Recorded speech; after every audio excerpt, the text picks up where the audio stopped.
ইন্স্যুরেন্সের বিষয়ে একমাত্র ত্রিপুরা একমাত্র রাজ্য সারা ভারতবর্ষের মধ্যে যে 100% কভারেজ এখানে রয়েছে বন্ধুগণ।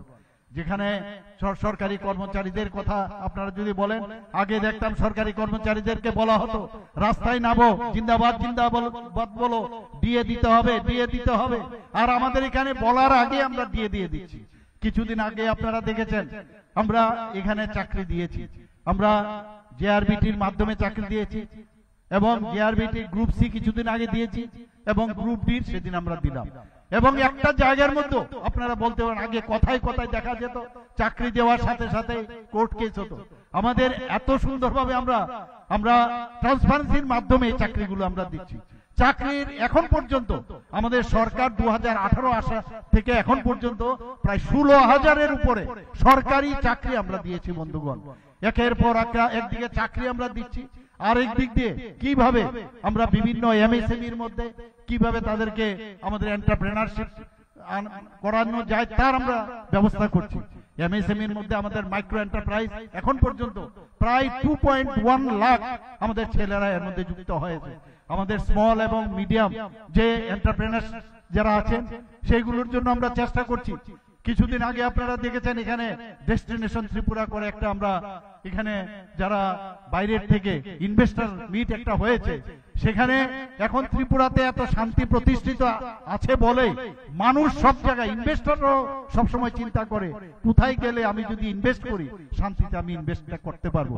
সেই জায়গার মধ্যে প্রায় 87 যারা ইনভেস্টর বাইরের থেকে এসছে, বেশ বড় বড়, আমি এক্সট্রিম বড় বড় বলবো না, কিন্তু বেশ যারা বড় বড় ইনভেস্টর সেখানে এসছেন তারা মৌ করেছে আমাদের সাথে। এবং সেই মৌয়ের পরিমাণ কত? প্রায় 3,700 কোটি টাকা। এটা ভাবা যায় না, এর আগে কোনোদিন এই ধরনের মৌ আর হয়নি বন্ধুগণ। এখানে স্বাস্থ্য ক্ষেত্রেই হোক, বিভিন্ন যেসব মানে তারা যে স্কিম নিয়ে এসছে সেই স্কিমের উপর ভিত্তি করে আমরা মৌ করেছি ত্রিপুরা সরকারের। এবং আমরা বিভিন্ন জায়গায় আমাদের ট্যুরিজম যাতে এখানে ত্রিপুরাতে ডেভেলপ করতে পারে, ট্যুরিজম যাতে আরো বেশি করে মানুষ ত্রিপুরা সম্পর্কে জানে, আমাদের ট্যুরিজম মিনিস্টার যিনি ট্রান্সপোর্ট মিনিস্টার, উনার উদ্যোগে বিভিন্ন প্রকল্প উনি নিয়েছেন, সেটা কিন্তু আগে আমরা দেখতে পাইনি। এখন আমরা সেটা দেখতে পাচ্ছি, ত্রিপুরাকে মানুষ জানতে পারছে। আমাদের মাতা ত্রিপুরা সুন্দরী মন্দির এর মধ্যে কয়েক মাসের মধ্যে সেটার আমরা আশা করি যে এটা আমাদের মাননীয় প্রধানমন্ত্রীজির মাধ্যমে সেটার উদ্বোধন আমরা করব। এটাও প্রায় কমপ্লিটের পথে বন্ধুগণ। মাতা ত্রিপুরা সুন্দরী প্রায় আমাদের মাননীয় মন্ত্রী বাহাদুর বললেন আগামী মাসে সেটা উদ্বোধন হয়ে যাবে এবং সেটাকে সামনে রেখে আগামী দিন ত্রিপুরাকে আরো বেশি করে সারা ভারতবর্ষের তথা সমস্ত পৃথিবীর মানুষ জানবে। বন্ধুগণ, আমাদের এখানে একটা 5 স্টার হোটেল আমরা তৈরি করার চিন্তা ভাবনা করছি। এর মধ্যে হয়তো বা মৌ হয়ে যাবে। সেটা কি হবে? সেখানে হেরিটেজ 5 স্টার হোটেল। এটা কিন্তু সারা ভারতবর্ষের মধ্যে মাত্র 6টা হেরিটেজ হোটেল এই ধরনের আছে। এটা টাটা গ্রুপের সাথে আমাদের কথাবার্তা হয়ে গেছে, এখন খালি মৌয়ের খালি বাকি রয়েছে। এতে করে কি হবে যে মানিক্য ডাইনেস্টির যে তাদের যে ইতিহাস মানুষ সারা পৃথিবীর মানুষ জানতে পারবে। রেট্রোফিটিং করে ওদের ইতিহাসকে আমরা অক্ষত রেখেছি। প্রায় 17 কোটি টাকা তার জন্য খরচ করেছি। উনারা 250 কোটি টাকার মতো খরচ করবে এবং সেখানে এরকম অর্ডিনারি 5 স্টার হোটেল না, এক একটা হোটেলে প্রায় 100-র মতো ওরা হোটেলের রুম করবে। এর মধ্যে এক্সক্লুসিভ 4-5টা রুম করবে। এক একটা রুমের প্রতিদিন দাম শুনলে আপনারা অবাক হয়ে যাবেন, আমিও অবাক হয়ে গেছি, প্রায় 2.5 লক্ষ টাকা। কিন্তু এই 2.5 লক্ষ টাকা কোথা থেকে কারা আসবে? তারা আসবে বিদেশ থেকে, চার্টার প্লেন করে এখানে আসবে। আর বাকিগুলো নর্মাল যেরকম থাকে সেরকম ভাবে থাকবে। তো এই ধরনের এটা একটা গেম চেঞ্জিং হবে, আগামী দিনে গেম চেঞ্জার হবে ত্রিপুরার জন্য।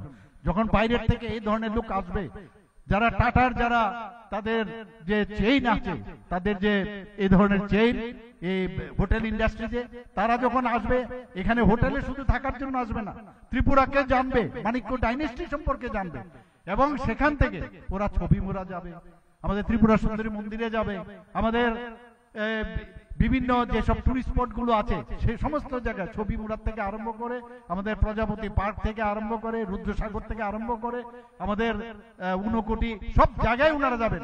তাতে করে 200 যারা আমাদের ভাই বোনেরা আছেন সেখানে কিন্তু তারা কর্মসংস্থানের সুযোগ হবে। এটা গেল ডাইরেক্ট।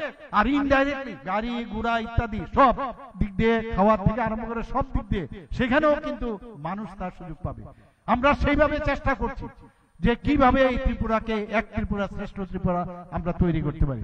আমি নিশ্চিত যে এতদিনের যে আমরা কাণ্ড কারখানা দেখেছি, আমি এখনো জানি অনেকে বিরোধী দলের, আমি নাম বলবো না, আমার কাছে খবর আছে, ওরা দেখছে যে তোমার খুশিতে আমি দুঃখী, তোমার খুশিতে আমি দুঃখী, এখনো চেষ্টা করছে কিভাবে উগ্রপন্থা আবার ত্রিপুরাতে তৈরি করা যায়। বন্ধুগণ, আবার আমি ওনাদেরকে হুঁশিয়ার দিচ্ছি, এবার কিন্তু ছাড় দেওয়া হবে না। কেউ যদি উগ্রপন্থী আবার শুরু করে, এখানে সমস্ত খবর আছে, আমাদের সাথে মাননীয় প্রধানমন্ত্রী জি আছে, কাউকে ছাড় দেওয়া হবে না। বহুত কষ্টে একটা শান্তির পরিবেশ আমরা ত্রিপুরা রাজ্যে আমরা তৈরি করতে পেরেছি। বন্ধুগণ, আমরা সব দিকে চাই, সমস্ত স্তরে সর্বাঙ্গীন উন্নয়ন আমরা চাই। এডুকেশন ডিপার্টমেন্টে হোক, আমরা কৃষি ক্ষেত্রে হোক, হর্টিকালচারে হোক, সব দিকে আমাদের কাছে সমস্ত পাওয়ার আছে। বন্ধুগণ, কিরকম পাওয়ার? কারণ আপনারাই হচ্ছেন আমাদের আসল শক্তি।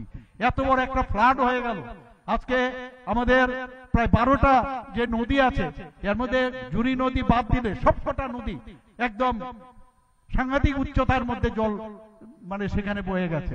তারপরেও আমরা এত বড় একটা বিপর্যয়, সেই বিপর্যয় থেকে আমরা মোকাবেলা করতে পেরেছি একমাত্র আপনাদের কারণে। আমাদের সরকারি যারা যারা কাজ করেছে, চিফ সেক্রেটারি থেকে শুরু করে সমস্ত লোক কাজ করেছে, আমাদের এনডিআরএফ, এসডিআরএফ এবং আপদা মিত্র এবং ভলেন্টিয়ার এবং বিশেষ করে বিভিন্ন শ্রেণীর ক্লাব, স্বেচ্ছাসেবক সংগঠন, বিভিন্ন যারা রিটায়ার্ড হয়েছে তারা পর্যন্ত আমাদের সাথে আছে। সর্বস্তরে বাচ্চা বাচ্চা ছেলে মেয়েরাও যেভাবে সাহায্যের হাত বাড়িয়ে দিয়েছে, সেটা কিন্তু একটা দৃষ্টান্ত হয়ে থাকবে ত্রিপুরার ইতিহাসে। এবং সেটা একমাত্র সম্ভব হয়েছে, আমরা চ্যালেঞ্জ নিতে জানি, যে কোনো দুর্যোগপূর্ণ অবস্থা দ্বারা, যে ধরনের অবস্থা দ্বারা আমরা সেটা মোকাবেলা করতে যাই। বন্ধুগণ, আপনারা জানেন মণিপুরে যখন এক সাংঘাতিক মানে একটি অবস্থায়, খুবই মানে কন্ডিশন খারাপ ছিল, এখানকার প্রায় যে আমাদের ত্রিপুরার ছেলে মেয়েদের মানে ওখানে সাংঘাতিক অসুবিধা হচ্ছিল, খাওয়া দাওয়া বন্ধ হয়ে গেছিল, তাদের গার্জিয়ানরা আমাদের কাছে এসে বলছে তাড়াতাড়ি আমাদের ছেলে মেয়েদের বাঁচান। আমাদের ডাবল ইঞ্জিন সরকারের একটা উদাহরণ আপনাদের দিতে চাই। বন্ধুগণ, আমি রাত্রিবেলা যখন এভিয়েশন মিনিস্টারের সাথে আমি কথা বলি, আমাদের কেন্দ্রীয় এভিয়েশন মিনিস্টার, উনি সাথে সাথে রাত্রে 12টার সময় উনি ফ্লাইট দিয়েছেন এবং পরের দিন এই দুবারে ফ্লাইট দিয়ে প্রায় 250-র উপরে ছাত্রছাত্রীদেরকে আমরা মণিপুর থেকে অক্ষত অবস্থায় ত্রিপুরাতে আমরা নিয়ে এসেছি। বন্ধুগণ, এবং তাদের জন্য 1 পয়সাও তাদের দিতে হয়নি, ত্রিপুরা সরকার আমরা সেটা বহন করেছি। আমরা জানি কোন সমস্যা হলে কিভাবে সমাধান করতে হয়, সেটা আমরা জানি।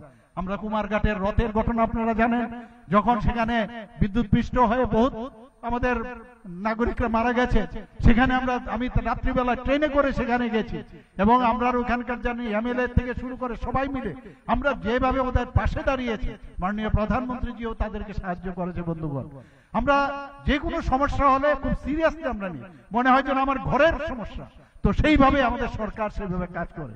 আজকে পর্যটন দপ্তরের মাধ্যমে এই ধরনের যে উদ্যোগ নিয়েছে, আমি এর জন্য পর্যটন দপ্তরকে আমি ধন্যবাদ দেব এবং বিশেষ করে মাননীয় মন্ত্রী শ্রী সুশান্ত চৌধুরী মহোদয়কে আমি ধন্যবাদ দেব যে উনি যেভাবে চিন্তা ভাবনা করছেন, আমরা তার সাথে একসাথে হয়ে এই কাজগুলো আমরা করছি এবং আগামী দিন আরো ভালো ভালো কাজ হবে, সেইগুলো নিশ্চয়ই আমরা করব।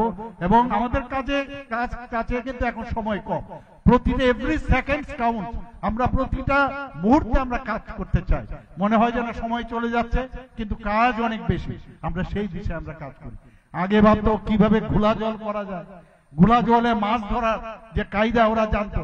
এখানে কংগ্রেস এবং সিপিএম এর কথা বলে তার লাভই নাই, এখানে ওদের মানে দোস্তি, এখানে কুস্তি, আর দিল্লিতে দেখা যেত ওদের দোস্তি, এই ধরনের ছিল। মানুষ এখন ওদেরকে চিনে গেছে এবং ওদেরকে বুঝে গেছে।